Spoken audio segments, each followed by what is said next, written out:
कश्मीर जैसी खूबसूरत जगह देखकर लोगों ने कहा है कि अगर धरती पर स्वर्ग है तो वो बस यही है। तो इस खूबसूरत जगह से एक खूबसूरत शख्स आज हमारे बीच आभास पॉडकास्ट में आ रहे हैं। जावेद अहमद टाक।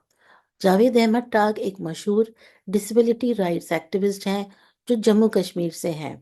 1997 में एक मिलिटेंट अटैक के बाद उन्हें स्पाइनल कॉर्ड इंजरी हुई थी, लेकिन उन्होंने गिव अप नहीं किया। उन्होंने अपनी ज़िंदगी पर्सन्स विद डिसेबिलिटीज़ के राइट्स और इंक्लूजन के लिए डेडिकेट कर दी है। जावेद ने ज़ैनुल आबिदीन एजुकेशनल ट्रस्ट की शुरुआत की। अपनी एक और एनजीओ है, वो ह्यूमैनिटी वेलफेयर ऑर्गेनाइजेशन है। जिन बच्चों को डिसेबिलिटी है उनके लिए वो एजुकेशन, हेल्थ केयर और वोकेशनल ट्रेनिंग प्रोवाइड करते हैं। उनके एफर्ट्स की वजह से ये रिमोट और कॉन्फ्लिक्ट रिडन एरियाज के कई बच्चों को क्वालिटी एजुकेशन पर अपॉर्चुनिटीज दे पाए हैं। उनके काम के रिकॉग्निशन में उन्हें कई अवार्ड्स मिले हैं, लेकिन सबसे बड़ा अवार्ड जो उन्हें मिला है वो 2020 में पद्मश्री अवार्ड मिला है। और इससे ज़्यादा प्रेस्टिजियस ऑनर और क्या हो सकता है। उनकी कहानी रेजिलियंस और इंक्लूसिव सोसाइटी बनाने की एक कमिटमेंट की मिसाल है। तो आज हम मिलते हैं जावेद अहमद टाक से। तो नमस्कार दोस्तों, जैसे मैंने आपको बताया, आज हम एक खूबसूरत प्रदेश के रहने वाले एक खूबसूरत शख्स से मिलेंगे और जिन्होंने बहुत काम किया है डिसेबिलिटी कम्युनिटी के लिए, बच्चों के लिए, इंक्लूसिव एजुकेशन के लिए। तो जावेद जी, आपका बहुत बहुत स्वागत है हमारे पॉडकास्ट में। थैंक यू आभा। हमें पोस्ट कार्ड पे बुलाने के लिए ये तो हमारा सौभाग्य है कि आप जैसे हसीन जो हमारी बहन है, दोस्त है, तो आपके साथ आज एक मुलाकात हुई। और जो आपने बताया कि डिसेबिलिटी पे बात करेंगे तो हमें भी बहुत अच्छा लग रहा है कि जी जितनी हम बात डिसेबिलिटी पे कर सकते हैं उतना बहुत कम है। जी जी जी, बिल्कुल बिल्कुल। तो सबसे पहले जावेद भाई, मैं ये जानना चाहूंगी कि आपकी जो पर्सनल स्टोरी है उसमें एक ऐसा टर्निंग पॉइंट कैसे आया कि आप ये सोचने को मजबूर हो गए कि मुझे डिसेबिलिटी राइट्स के लिए काम करना है, या किस चीज ने आपको सबसे ज्यादा इंस्पायर किया? जब मेरी डिसेबिलिटी खुद की हुई, तो मुझे ऐसा लगा कि शायद मेरा संसार अब खो गया। और मुझे ऐसा भी कभी कभी लग रहा था कि मैं एक बोझ बन गया अपने पूरे देश पे, पूरे वर्ल्ड में। मुझे शायद कुछ नहीं आता है, मैं क्या करूं। और जब स्पाइनल कॉर्ड इंजरी होती है तब बहुत सारे ऐसी चीजें हो जाती है कि हमारी जीवन की जो हकीकत होती है वो असली हकीकत में तब्दील हो जाती है, कि हम प्रैक्टिकल वे ऑफ लाइफ में घुस जाते हैं। लेकिन जब ये हो जाता है तो इंसान को उस टाइम बहुत गंदा लगता है कि शायद मेरे साथ कुछ ऐसा हुआ, अब मैं इंसान ही नहीं हूं। तो इसी चीज ने मुझे ये सोचने पे मजबूर कर दिया कि डिसेबिलिटी राइट्स पे काम करना है, क्योंकि जब एक इंसान डिसेबिलिटी को क्लोज है, एक क्लोज आईने से देख रहा है, एक क्लोज लेंस आ जाता है डिसेबिलिटी की ओर, तो इंसान को पता चलता है कि चैलेंजेस भरा लाइफ है लेकिन बहुत मजेदार लाइफ है। इसको जी जी के ही पता चलता है कि औरों के लिए जरूरी कुछ ना कुछ करना है। क्योंकि डिसेबिलिटी में मैंने जो सबसे बेस्ट चीज देखा वो है इंटरडिपेंडेंस। हम एक दूसरे के साथ जुड़ जाते हैं। हमारी जो जीवन रेखा है उसमें एक ऐसा चेंज आ जाता है कि हमें लगता है कि सारा संसार हमारा घर है, सारे लोगों के साथ हमें उठना बैठना बहुत जरूरी है। जी जी जी। तो उसके बाद आपने आपकी जो पर्सनल जर्नी रही है उसको कैसे आप एम्पावरमेंट की तरफ लेकर गए? पर्सनल जर्नी में मुझे एक ही चीज ने हमेशा आगे ले जाने के लिए मुझे प्रोत्साहित किया, वो है कि जो इंसान अपने आप को एक्सेप्टेंस देता है डिसेबिलिटी के लिए या जी किसी और चीज के लिए, अगर इंसान को कभी गुर्बत आ जाए, अगर वो उसका माँ बाप मर जाए छोटी उम्र में, तो अगर उसने ये चीजें एक्सेप्ट कर ली तो उसका मतलब है कि उसने अपने जीवन को जीने का फैसला कर लिया है।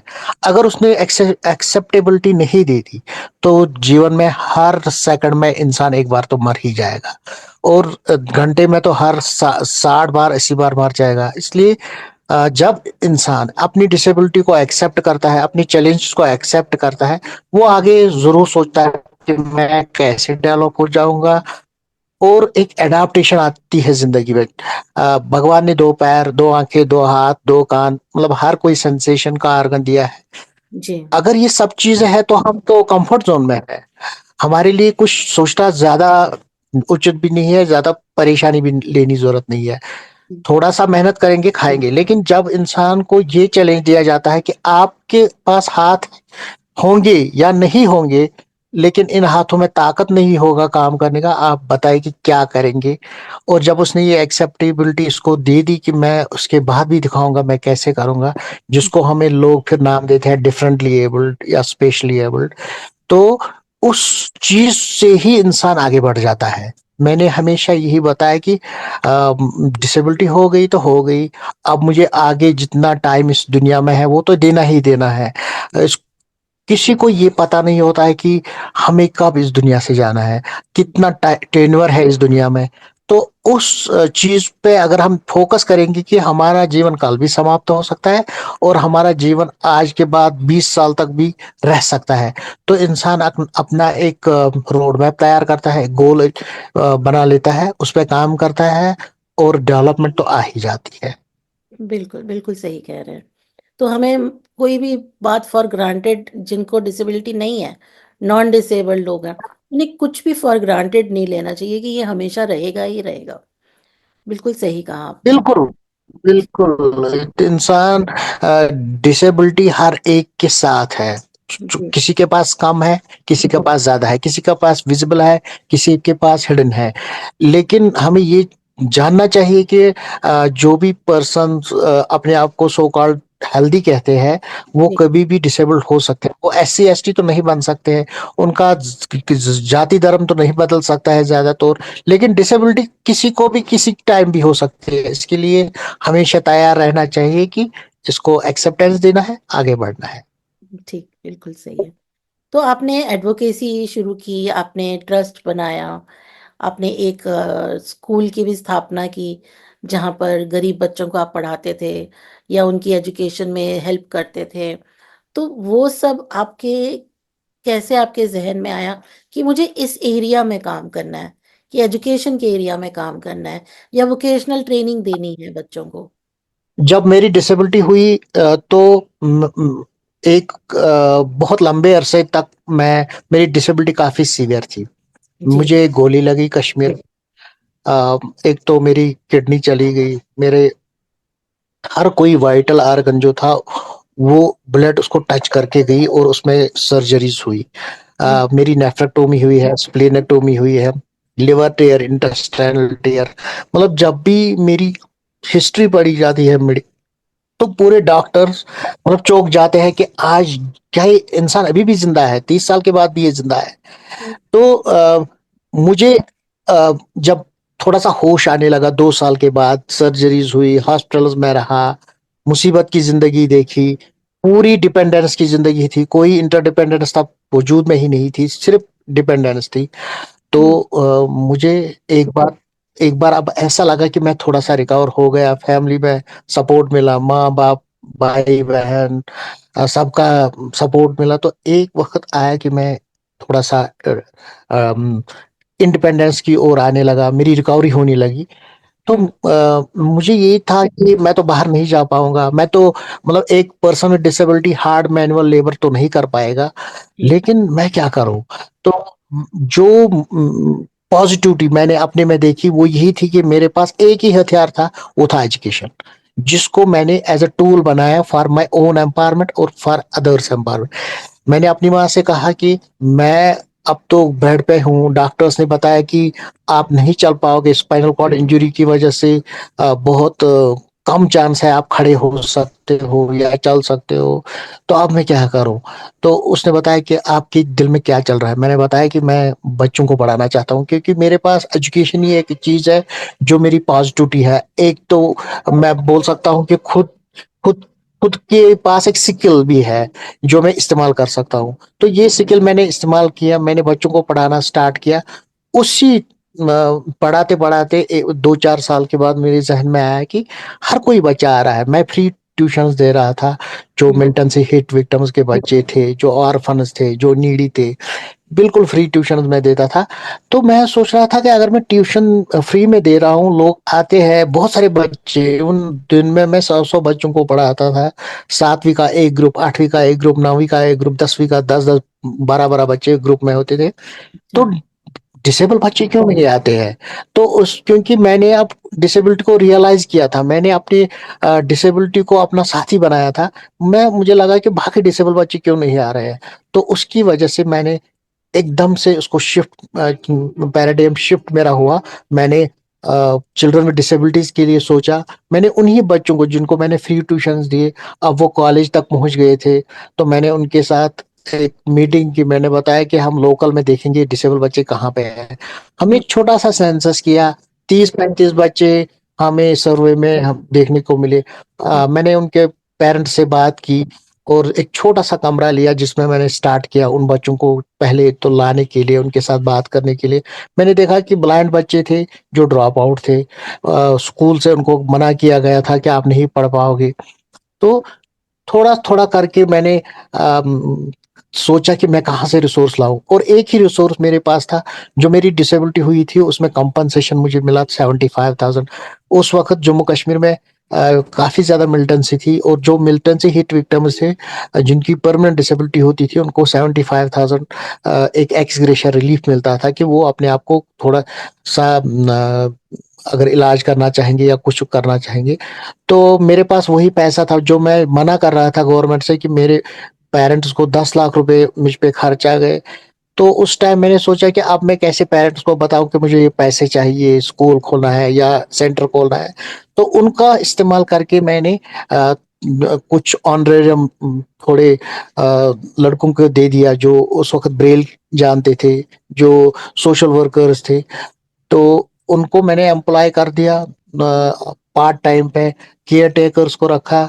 2-4 लोगों ने हमें स्टार्ट किया, हुँ, और सिर्फ 5-6 साल में ये एक स्कूल बन गया, जिसमें आज 205 बच्चे एनरोल्ड है। और अच्छा। हमारी जो वो बच्चियां थी जिनको हमने पहले ब्लाइंड बच्चों को उस वक्त एडमिशन दिया, जो ड्रॉप आउट थी, हुँ, आज उसमें से एक जेएनयू में पीजी कर रही है, फाइनल ईयर में है, फाइनल सेमेस्टर उसका चल रहा है।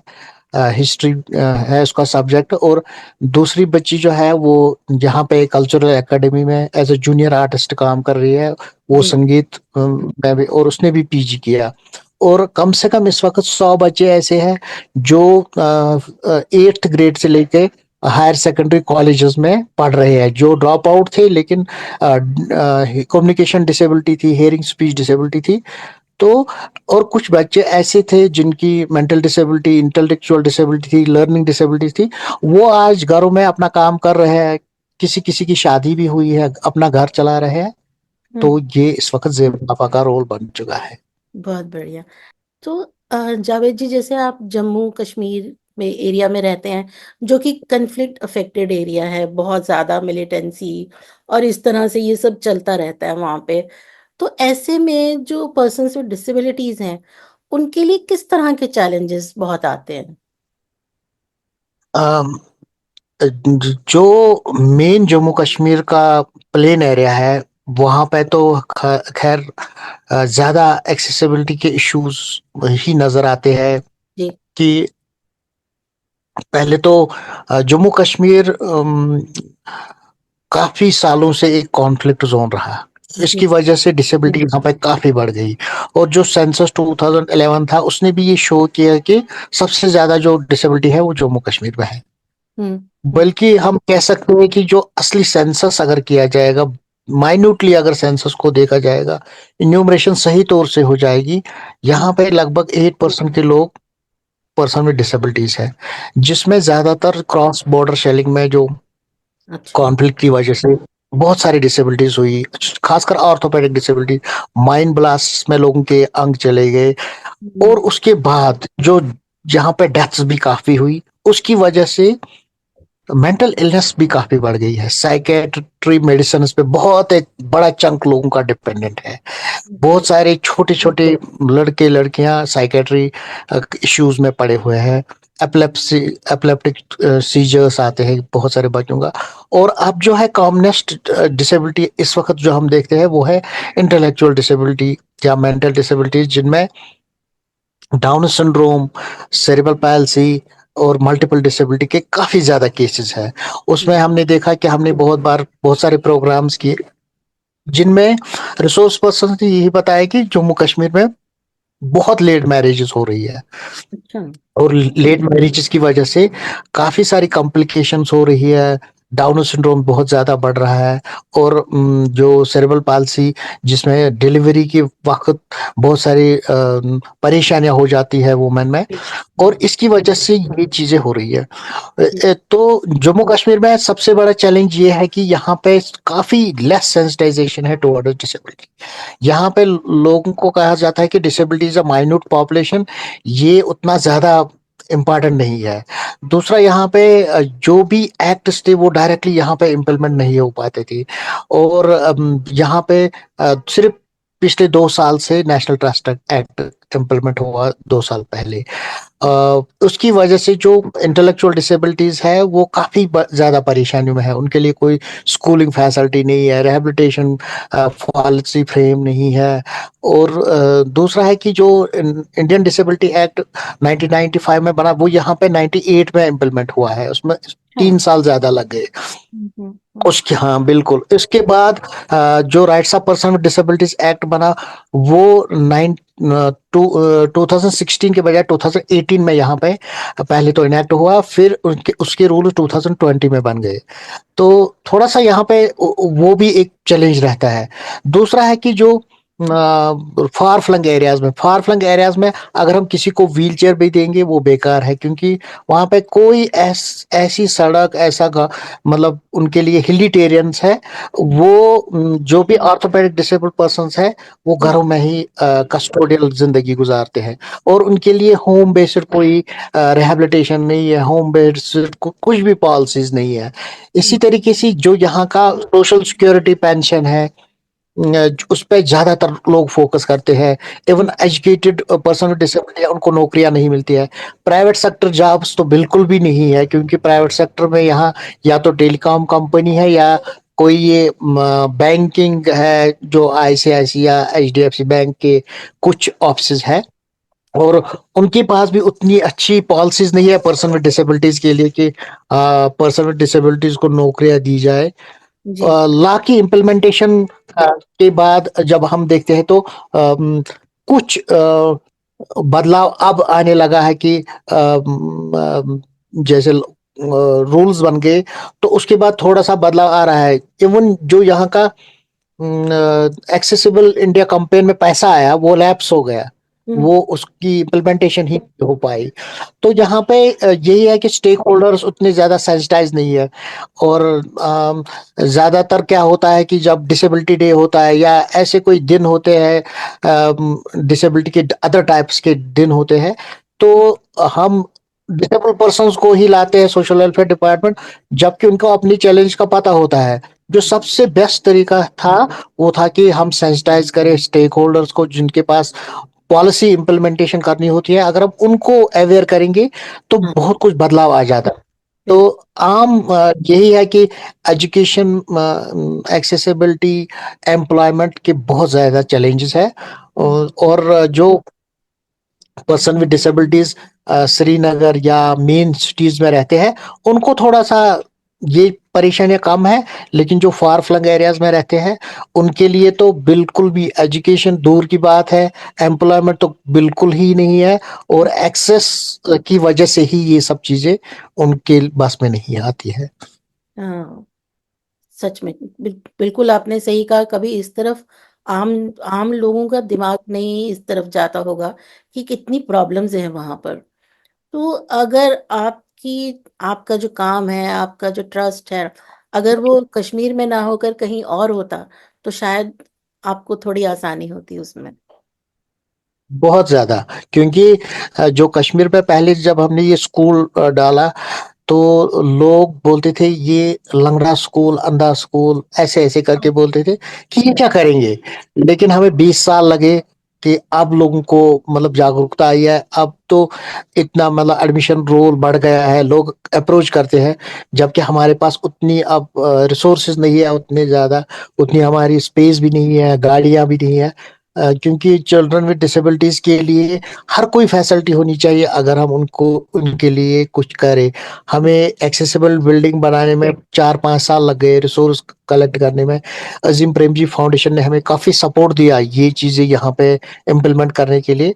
उसकी वजह से एक ग्रास रूट लेवल चेंज आ गई। वरना चिल्ड्रन विद डिसेबिलिटीज़ मैं समझता हूँ जिस तरह मैंने एजुकेशन को अपना साथी बनाकर अपने आप को एम्पावर किया, मैं समझता हूँ कि हर एक के लिए एजुकेशन एक प्रायोरिटी सेक्टर होना चाहिए कि अगर हमें कुछ देना होगा डिसेबल पर्सन्स के लिए, पहले हमें एजुकेशन देनी चाहिए, हर या स्किल बेस्ड एजुकेशन देनी चाहिए, ताकि एक पर्सन विद डिसेबिलिटी खुद को समझे और उसके बाद अदर्स की प्रॉब्लम समझे और एक इंडिपेंडेंट बंदा होना चाहिए जिसके पास खुद का रोजगार हो। अगर रोजगार नहीं होगा, अगर वो खुद कमाएगा नहीं, तो मतलब ज्यादा परेशानी उसी टाइम होती है जब एक इंसान या तो एजुकेटेड नहीं होता है या एम्प्लॉयड नहीं होता है। जी, जी। तो जैसे पॉलिसी गैप्स हैं, इम्प्लीमेंटेशन की कमी है, इंफ्रास्ट्रक्चर की कमी है, जैसे आपने बताया, लेकिन जो समाज का रवैया है, जो सोसाइटी का है, जो एटीट्यूड है, जो व्यवहार है पर्सन्स विद डिसेबिलिटीज की तरफ, वो कैसा है वहां पर?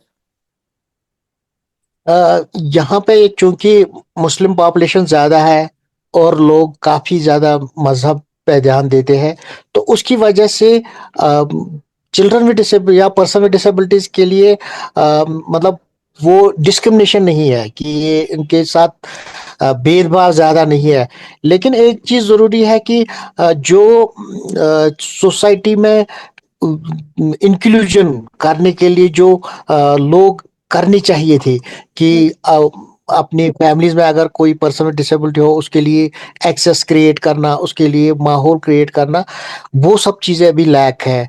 और अगर ओवरऑल एटीट्यूडनल देखा जाए तो 50-50 रहता है कि कुछ लोगों को बहुत ज्यादा अच्छी सेंसिटाइजेशन है और बहुत कुछ करने की जरूरत है कि अगर आउटरीच प्रोग्राम्स हो जाएंगे, अगर हम अवेयरनेस क्रिएट करेंगे तो जी। बहुत कुछ बदल सकता है। क्योंकि इस वक्त जो सोशल मीडिया का भी एक बहुत अच्छा रोल है, जहाँ पे पॉजिटिव स्टोरीज आती है, पर्सन विद डिसेबिलिटीज की अच्छी अच्छी स्टोरीज आती है, तो हम्म। लोगों का एक मन बदल जाता है कि नहीं ऐसा कुछ नहीं है कि ये नहीं है। और ये पॉजिटिव स्टोरीज जो है सिर्फ एक टाइप ऑफ डिसेबिलिटी से नहीं आती है, बल्कि जो विजुअल डिसेबिलिटीज की भी है, आर्थोपेडिक डिसेबिलिटीज की भी है, कम्युनिकेशन डिसेबिलिटीज के लोगों की भी है।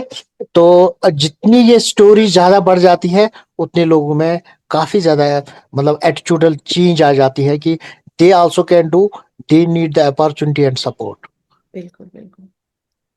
तो जावेद भाई, जैसे बहुत टफ डेज, बहुत चैलेंजेस आते होंगे आपके सामने, रफ टेरेन की वजह से भी, कि वहाँ व्हीलचेयर चलाना भी दिक्कत है, या अपने जो इश्यूज हैं उनकी वजह से भी, लेकिन आप मोटिवेटेड रहते हैं, आप बहुत काम करते हैं। तो इतना मोटिवेटेड रहने के लिए आपको कहाँ से ताकत मिलती है, कहाँ से स्ट्रेंथ मिलती है इतनी? मुझे लगता है कि जो डिसेबिलिटी है इसी ने मुझे ताकत दी। जब मैं एबल बॉडीड था, जब मैं कॉलेज स्टूडेंट था, तो मुझे ऐसा कुछ नहीं लगता था कि मुझे लगता है कि सारी दुनिया मेरे साथ है। लेकिन उस वक़्त में मैंने बोला कि लोग कम काम करते हैं, जब वो फिज़िकली फिट होते हैं तो उनको ज़्यादा दिक्कत नहीं लगती है हर कोई काम करने। हम्म। लेकिन मज़ा तब आ जाता है जब एक चैलेंज होता है ज़िंदगी में। और मेरी तो जो मोटिवेशन है वो यही लोग हैं जिनके साथ में जुड़ा बिकॉज़ ऑफ डिसेबिलिटी। वो मेरे ही डिसेबिलिटी सेक्टर के लोग हैं, जो मेरे दोस्त हैं, जो मेरे बच्चे हैं, जो मेरे इर्द-गिर्द मुझे मिले, वो बहुत सारे ऐसे मिले जो बहुत मतलब कैपेबल पर्सन्स हैं, चाहे वो विजुअल डिसेबिलिटी के हैं। मैं जब यूनिवर्सिटी गया, मैंने मास्टर्स इन सोशल वर्क अपनी डिसेबिलिटी के होने के बाद किया। 2005 में मेरा एडमिशन कश्मीर यूनिवर्सिटी के सोशल वर्क डिपार्टमेंट में हुआ और वहाँ मैंने एक थोड़ी बहुत mobilisation of the person with disabilities की, जितने भी डिपार्टमेंट्स, 30-35 डिपार्टमेंट्स थे यूनिवर्सिटी में, मैं सब में गया और देखा कि कितने डिसेबल लोग हैं। हमने एक ग्रुप बनाया। उस ग्रुप में मुझे बहुत ऐसे लोग मिले जो इस वक्त, एक पर्सन विद ब्लाइंडनेस है, 100% ब्लाइंडनेस है उसकी, उसने वो पीजी कर रहा था हिस्ट्री में, तो आज वो एक असिस्टेंट प्रोफेसर है डिग्री कॉलेज में। इसी तरीके से एक केमिस्ट्री डिपार्टमेंट में लड़का था जो इस वक्त +2 लेक्चरर है। और बहुत सारे लड़कियां मुझे मिली जो इस वक्त टीचर है या बैंक में काम कर रहे हैं। तो हम्म। इस तरह से मुझे लगा कि इन ग्रुप्स में, इस ग्रुप में जितने भी साथी है, अगर यही लोग अवेयरनेस फैलाएंगे तो पूरा जो हमारा जम्मू कश्मीर का स्टेट है वो तो एक जन्नत बन जाएगा। इसमें तो जरूरत ही नहीं है कि हम लोगों को बताएं कि हमें कोई पेंशन चाहिए, हमें कोई ये चाहिए।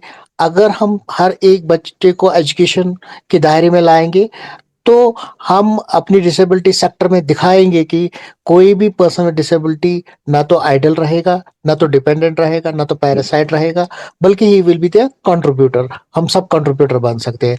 ये ताकत मुझे उन्हीं लोगों ने दी, अपनी ही डिसेबिलिटी ने दी, अपने डिसेबिलिटी के सेक्टर।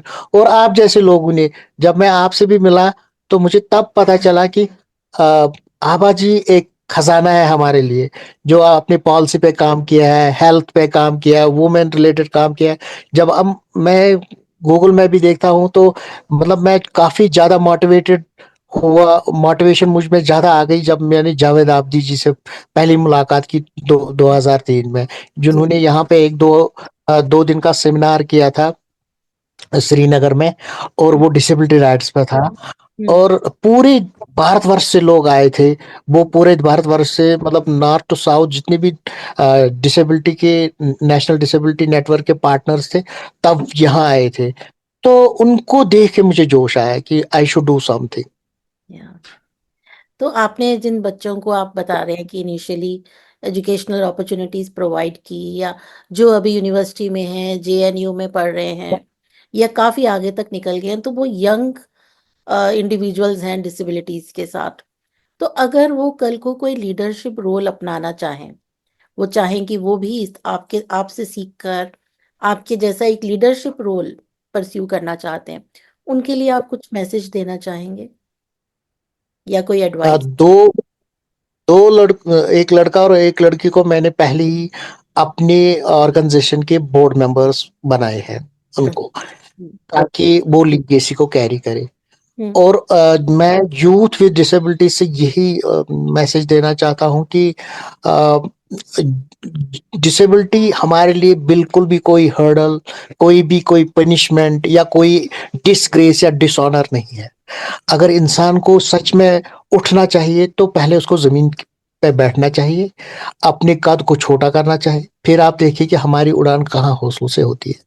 जो डिसेबिलिटी है उसको अपना दोस्त बनाना है, उसको, लेकिन सब अपनी आइडेंटिटी को आगे करना है और डिसेबिलिटी को पीछे करना है।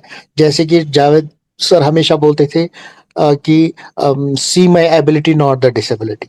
तो पहले हमें अपनी एबिलिटी को, अगर किसी भी जगह जाना हो तो पहले हमें अपनी एबिलिटी को हाईलाइट करना चाहिए, और उसके बाद अपनी डिसेबिलिटी पे अगर बात होगी, वो तो हाईलाइटेड ही है, विजिबल ही है। अगर इस पे भी बात करनी पड़ेगी तो कतराना नहीं चाहिए। और जो भी दुनिया में नॉलेज है उसमें हमेशा, फ्रॉम टाइम ऑफ एग्जिस्टेंस, हमेशा डिसेबिलिटी सेक्टर का योगदान रहा है। चाहे वो जॉन मिल्टन हो, चाहे वो क्रिस्टी ब्राउन हो, चाहे वो कोई भी साइंटिस्ट, जितने भी थॉमस एल्वा एडिसन से मार्कोनी से स्टीफन हॉकिंग तक, जितने भी लोग हैं, उन्होंने कंट्रीब्यूट किया है इस वर्ल्ड में। हमने कभी भी इस वर्ल्ड में सिर्फ हाथ नहीं फैला है, बल्कि अपने दम पे दुनिया को जिया है। तो आप भी उसी लीगेसी को कैरी कीजिए, आगे जाइए, रोल मॉडल बनिए, और अपने आप को इतना स्ट्रांग बनाए कि दुनिया की कोई ताकत आपको तोड़ ना सके। बहुत अच्छा, बहुत अच्छा। तो आपका कुछ ऐसा कुछ अपकमिंग कुछ प्रोजेक्ट आ रहा है जिसे लेकर आप एक्साइटेड हो, या आप you are looking forward to it, कुछ ऐसा आ रहा है अभी? हमारे पास जो आने वाला प्रोजेक्ट है वो है स्पोर्ट्स का यहाँ पे स्पेशल ओलंपिक भारत की बहुत कम के अंडर इंटेलेक्चुअल डिसेबल बच्चे जो थे होते थे, उनको बोलते थे क्या ये स्पोर्ट्स खेलेंगे। हमने पिछले 3 साल से उनको स्पोर्ट्स में इनकॉर्पोरेट किया, वो बहुत अच्छा स्पोर्ट्स कर रहे हैं।